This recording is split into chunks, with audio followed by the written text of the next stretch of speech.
The Boston Strangler terrorized the city in the 1960s, claiming the lives of 13 women. This period was marked by fear and uncertainty, as the residents of Boston grappled with the reality of a serial killer in their midst. The city, known for its rich history and vibrant culture, was suddenly overshadowed by a series of brutal murders that left the community in shock and mourning. The first victim, Anna Sleesers, was found in her apartment on June 14, 1962. Her death was initially thought to be a tragic accident, but as more women were found murdered in similar circumstances, it became clear that a serial killer was at large. The victims, ranging in age from 19 to 85, were all strangled with articles of their own clothing, a chilling signature that earned the killer his infamous moniker. As the body count rose, the Boston Police Department, along with state and federal authorities, launched an extensive investigation. The media dubbed the killer the Boston Strangler, and the case quickly became a national sensation. Newspapers and television broadcasts were filled with updates and speculation, adding to the public's growing anxiety. Despite the intense scrutiny and numerous leads, the investigation faced many challenges. The lack of advanced forensic technology at the time made it difficult to gather conclusive evidence. Witnesses were often unreliable, and the killer's ability to blend into the community made him an elusive target. The fear of the unknown gripped the city, as women took extra precautions to protect themselves, and the police worked tirelessly to bring the perpetrator to justice. Join us as we delve into the details of this chilling case, examining the lives of the victims, the investigation that spanned years, and the eventual capture of the man believed to be responsible. Through interviews with experts, archival footage, and a deep dive into the historical context, we aim to shed light on one of the most infamous serial killer cases in American history.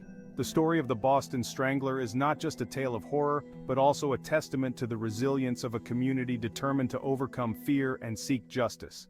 Between 1962 and 1964, Boston was gripped by fear as a serial killer targeted women in their homes.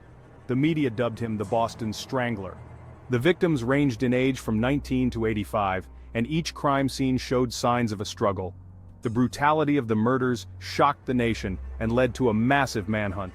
The city of Boston was gripped with fear as the news of these heinous crimes spread like wildfire. Families were devastated, and the community was left in a state of shock and disbelief. The victims came from all walks of life, each with their own unique stories and backgrounds. Some were young students with bright futures ahead of them, while others were elderly individuals who had lived through decades of history. The police worked tirelessly, piecing together clues and following leads, but the sheer randomness of the attacks made it incredibly difficult to predict where the killer would strike next. The brutality of the murders was unlike anything the city had ever seen before.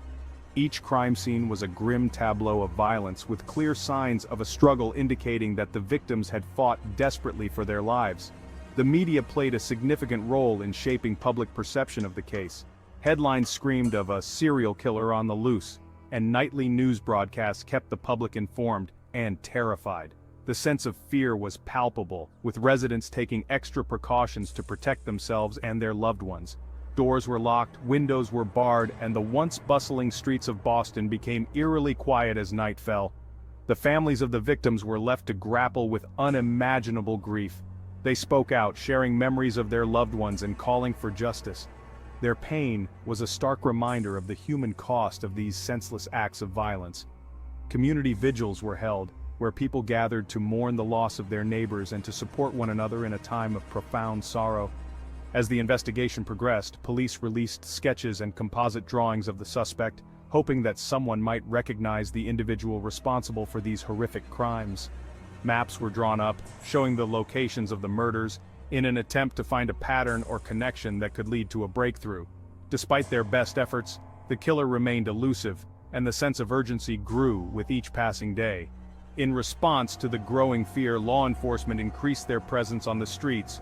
Patrols were stepped up and security measures were heightened in an effort to reassure the public and prevent further attacks.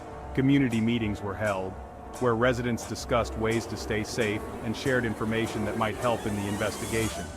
The collective resolve to catch the killer and bring them to justice was stronger than ever. The city of Boston, known for its resilience and strength, faced one of its darkest chapters during this time. The impact of the murders was felt far and wide, leaving an indelible mark on the community.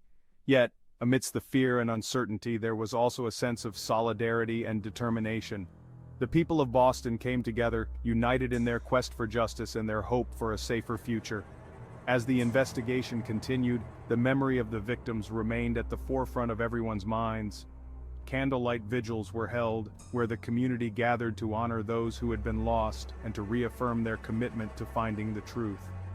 The search for the killer was far from over, but the spirit of Boston remained unbroken, fueled by the collective will to see justice served and to ensure that such a tragedy would never happen again. Albert DeSalvo, a handyman with a troubled past, eventually confessed to the murders. However, his confession was controversial, and doubts about his guilt persist to this day. Despite DeSalvo's confession, some believe the real Boston Strangler may still be unknown. Advances in forensic science continue to shed new light on this chilling case. The Boston Strangler case remains a haunting reminder of the dangers that once lurked in the shadows and the enduring quest for justice. Thank you for watching. We hope you found this journey through the streets and stories of 1960s Boston as fascinating as we did. The era was a time of significant change, filled with both challenges and triumphs, and it's always intriguing to look back and see how far we've come.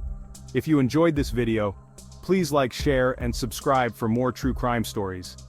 Your support helps us continue to bring you more in-depth looks at the past, uncovering the hidden tales and forgotten moments that shaped our world. As we delve into these stories, we aim to not only entertain, but also to educate and provoke thought. Each episode is crafted with care, ensuring that we present the most accurate and engaging content possible. We believe that understanding history, even the darker parts, is crucial for appreciating the present and shaping a better future. If you have any suggestions for future episodes or if there are specific stories you'd like us to cover, please leave a comment below. We love hearing from our viewers, and your feedback is invaluable in helping us improve and grow. Remember, the world of true crime is vast and filled with countless stories waiting to be told. By subscribing, you'll be the first to know when we release new content, ensuring you never miss an episode. Until next time, stay curious and stay safe. Keep exploring, keep questioning, and keep seeking the truth. The past has many lessons to offer, and together, we can uncover them one story at a time. Thank you for being a part of our community. We look forward to sharing more with you soon. Fade out.